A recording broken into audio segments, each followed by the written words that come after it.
Bon, on se retrouve aujourd'hui dans cette vidéo wishlist de Noël pour que je puisse vous présenter ce que j'ai demandé au Santa Claus. Du coup, vous allez voir, j'ai pas demandé que des livres, mais je vais quand même commencer par les livres, comme ça, pour les personnes qui s'intéressent, au moins vous aurez le début de la vidéo, et le reste, c'est des choses plus personnelles, on va dire, enfin, qui n'ont pas grand chose à voir avec les livres, mais que j'ai très envie d'avoir cette année à Noël. Le tout premier livre que j'ai trop envie d'avoir, et j'espère l'avoir, c'est le 4e tome de Red Queen, donc Warstorm de Victoria Aveyard, dans les éditions MSK. C'est le dernier, je crois, tome de la saga Red Queen. C'est une saga que j'aime énormément, c'est une saga de fantasy, mais pas que, c'est une saga un peu... En fait, au tout début, je pensais que c'était plutôt de la dystopie. Et en y regardant mieux, comme il y a une carte, comme il y a finalement un monde, ok, donc ça pourrait être un monde après le nôtre. Mais d'un autre côté, enfin, il y a des pouvoirs et tout, ce qui me fait vraiment penser à de la fantasy, donc je sais pas trop si c'est du fantasy ou du post-apo,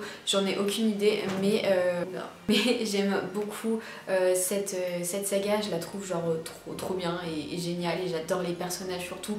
J'ai trop hâte de les retrouver et de clôturer cette histoire, même si je les aime trop, c'est sûr que ça va me faire un peu de mal de les quitter à jamais, mais je pense que je relirai les livres un jour dans ma vie. J'ai trop hâte de découvrir ce livre. Ensuite, j'aimerais énormément découvrir The Bone Season, ou Bone Season, je ne sais plus comment on dit, de Shannon Messenger, je crois, celle qui a écrit Le Prieuré de l'Oranger. Tout le monde en parle en ce moment, c'est dans comment dire, la vague qu'il y a avec tous ces livres qui sortent des éditions de Saxus. J'ai l'impression qu'à chaque fois qu'ils sortent un livre, il est trop bien et tout le monde l'adore. Moi j'ai lu Nevernight, c'est le seul que j'ai lu pour le moment, même si j'ai Le Royaume Assassiné que j'ai pas encore lu, mais j'ai beaucoup aimé Nevernight, et je me dis ben il y a plein de gens qui ont aimé ce que font les éditions de Saxus et ça a l'air de correspondre exactement à ce que j'aime en ce moment, donc ben pourquoi pas essayer donc avec Bone Season. Il me semble que ça fait un moment qu'il est sorti ce livre en anglais, parce qu'il me semblait l'avoir déjà vu, à moins que je délire dans ma tête. Voilà, je pense que c'est une histoire, un livre qui peut me plaire, donc j'espère clairement que je l'aurai pour compléter ma petite collection de Saxus qui commence, hein, puisque j'ai que 2 livres de eux, mais je les trouve très beaux leurs livres. Bon, j'avoue que je préfère Nevernight pour le moment parce que il a la jaquette et j'aime trop quand il y a des petites jaquettes, mais j'avoue quand même que leurs livres sont quand même de qualité, donc hâte de voir ce que ça va donner. Je peux vraiment pas du tout vous faire de résumé, je suis désolée, vous le savez que je ne fais pas de résumé de base, mais c'est surtout parce que je ne connais rien à cette histoire. Je sais même pas si... Je pense que c'est de la fantasy, mais je sais même pas s'il y a de la magie, s'il y a de ci, de ça, enfin... rien du tout, donc c'est vraiment la surprise, je suis désolée, donc allez vous renseigner quelque part si jamais vous avez envie de connaître le résumé de cette histoire, mais moi je ne peux vraiment rien vous dire sur ce livre. Ensuite, un livre aussi que j'avais mis dans les sorties littéraires du mois de novembre qui m'intéressait, je crois, c'est Vampiria de Victor Dixon, qui est donc un livre sur Louis XIV, qui du coup n'est pas mort en 1715 comme il devait le faire de base, mais il continue de vivre puisqu'il s'est transformé en vampire. Donc clairement on réunit des choses que j'aime beaucoup, c'est-à-dire Louis XIV et les vampires, donc je pense que ça peut le faire avec moi. J'aime bien la plume de Victor Dixon, je dis ça, j'ai lu que le 1er tome de Phobos et c'est tout de lui, mais j'avais bien aimé sa plume.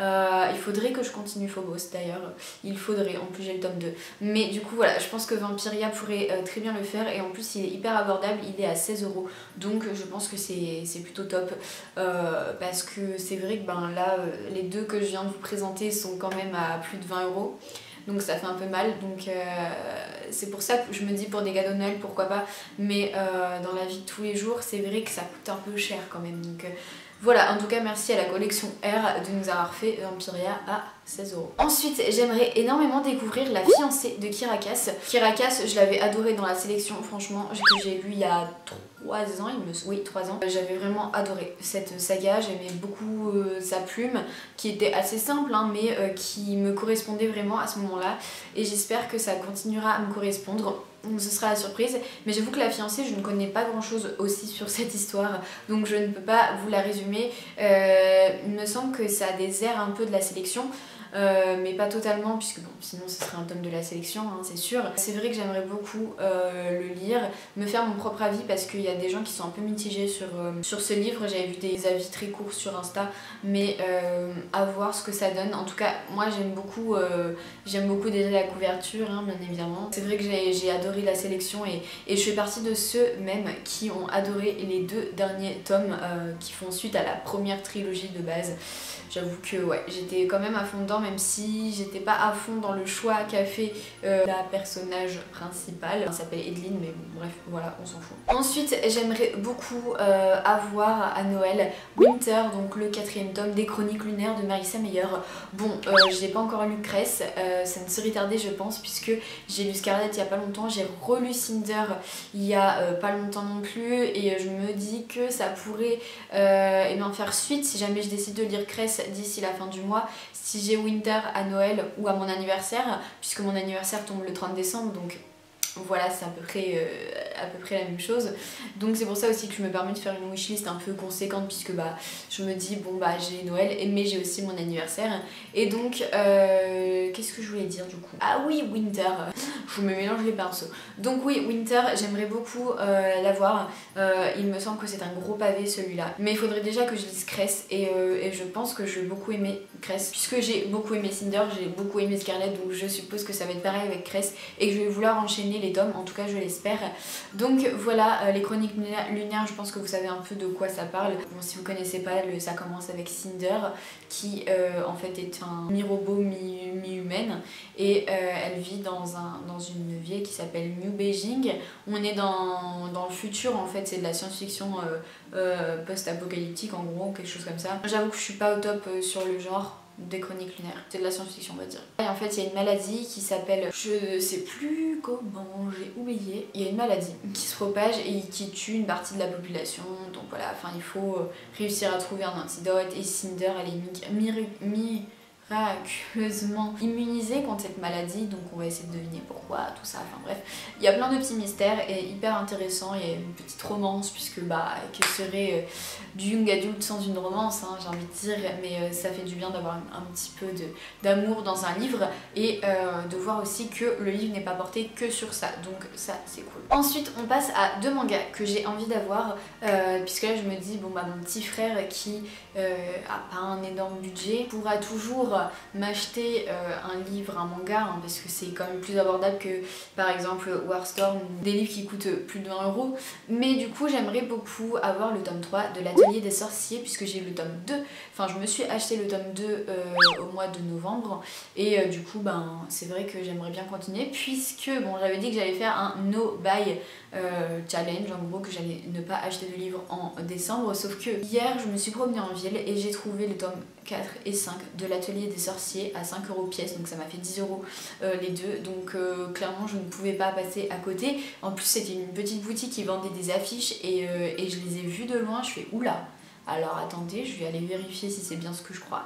Et du coup c'était bien ce que je croyais, et je les ai pris. En plus le 4e c'est une édition limitée. Ça m'embête dans un sens, puisque quand je les mets côte à côte ça va pas avec ceux que j'ai déjà, mais en soi il est très beau, donc c'est pas si dérangeant que ça. Et donc c'est pour ça que je voudrais avoir le tome 3, parce que ben, j'ai le 1, j'ai le 2, j'ai le 4, le 5 et j'ai pas le 3, donc j'ai demandé à mon petit frère s'il pouvait très gentiment à Noël m'offrir ce livre, et même si c'est un mélange de Noël anniversaire, s'il m'achète que ça c'est pas très grave, puisque bah, c'est mon petit frère, donc bon il a pas de salaire ou autre, hein. Lui c'est son argent de poche, donc clairement c'est pas très grave s'il m'achète juste un truc, hein, je l'aime quand même. Et donc j'aimerais aussi découvrir Blue Flag. Alors je ne sais pas du tout de quoi ça parle, mais d'après ce que j'en entends parler, c'est un manga assez touchant, et je ne peux pas en dire plus, mais j'aime beaucoup déjà les couvertures. Et j'en avais vu un autre, un manga à la Fnac, mais j'avoue que je me rappelle plus du tout du nom.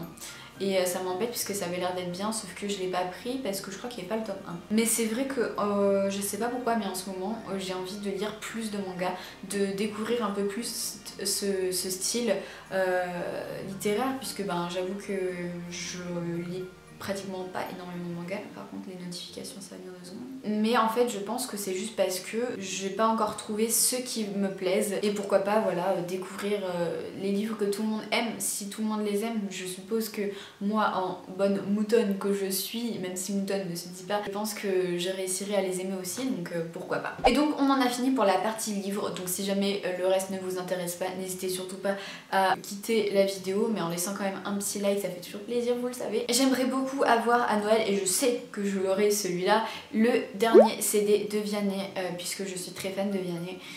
On dirait pas, je pense, en me regardant que je suis très fan de Vianney, mais j'avoue que je l'aime beaucoup. J'ai été le voir 2 fois en concert et c'est vrai que j'adore sa voix, j'adore ses textes, sa musique elle est très très belle. Il y en a certaines que j'aime moins que d'autres on va dire, mais je trouve que c'est toujours des textes hyper profonds et super bien écrits, super beaux en fait, comme si c'était de la poésie mais chantée. Et c'est vrai que voilà, moi Vianney je l'associe beaucoup à l'hiver, je ne sais pas pourquoi, parce que je l'ai découvert l'hiver 2016 et du coup dans ma tête pour moi c'est Vianney égale hiver, donc bon. Là en plus c'est top le moment, dès qu'il fait froid j'écoute du Vianney, dès qu'il fait chaud je n'en écoute pratiquement plus, mais c'est vrai qu'en ce moment il passe souvent à la radio et c'est vrai que je me suis dit pourquoi pas lui acheter son CD, sauf que je me suis dit en fait Noël arrive, donc pourquoi pas finalement le demander, donc c'est ce que je fais. J'ai déjà son premier et son deuxième CD, j'ai un autre coffret collector que je vous avais déjà montré en vlog où c'est ses concerts et tout dedans, enfin j'aime beaucoup, j'adore sa voix. Je suis beaucoup plus chanteur masculin que féminine, enfin que chanteuse du coup. J'apprécie plus écouter des voix masculines que des voix féminines. Je ne sais pas pourquoi, même s'il y a beaucoup de chanteuses qui chantent très bien et que voilà, mais j'avoue que moi mes oreilles ça sonne mieux quand c'est des hommes qui chantent que des femmes, même si je suis très très fan de Lady Gaga aussi, donc Lady Gaga j'avoue que j'aime énormément sa voix, mais je sais pas, je trouve plus doux les sonorités masculines que féminines. Souvent ça crie trop fort, enfin je sais pas vraiment comment expliquer, mais je me reconnais plus dans les chanteurs que dans les chanteuses. Voilà. Ensuite, j'aimerais beaucoup, et je crois que ma maman l'a déjà commandé, renouveler mon parfum que j'avais, donc c'est le Joy de Dior. J'ai toujours que un parfum. Avant j'avais le Kenzo, et là ça faisait plus d'1 an que j'étais passée au Joy, et le flacon de 30 ml m'a tenu plus d'1 an. Je me dis que c'est plutôt pas mal et j'ai envie de l'avoir de nouveau, puisque c'est une odeur que j'aime beaucoup et j'aime pas me mettre plein de parfums. C'est vrai que je peux être instable dans ma tête pour mes lectures, pour plein d'autres choses, mais pour le parfum c'est vrai que j'aime beaucoup sentir la même odeur. Mais j'aimerais beaucoup que le Père Noël m'apporte à nouveau ce parfum que j'aime énormément et voilà, je croise les doigts. Ensuite hier en allant en ville j'ai craqué sur des bijoux de chez Marionneau. J'allais passer devant fièrement et là finalement je me dis bon je regarde en attendant ma coloc et copine Zoé qui était aussi venue se balader avec moi. Du coup en fait on s'arrête sur les bijoux et là je tombe sur une paire de boucles d'oreilles trop belles. Donc je vous mets la photo ici. En fait je les ai pris en photo, pas du tout pour vous les mettre dans la vidéo mais pour essayer de les retrouver après sur internet, sauf que je ne les retrouve pas. Donc j'espère que je vais réussir à voilà, les avoir. Bon j'avoue que la photo ne les met pas vraiment en valeur, on voit surtout une bien mais l'autre on la voit pas trop, mais voilà je les ai trouvés super beaux, le petit œil comme ça, enfin magnifique.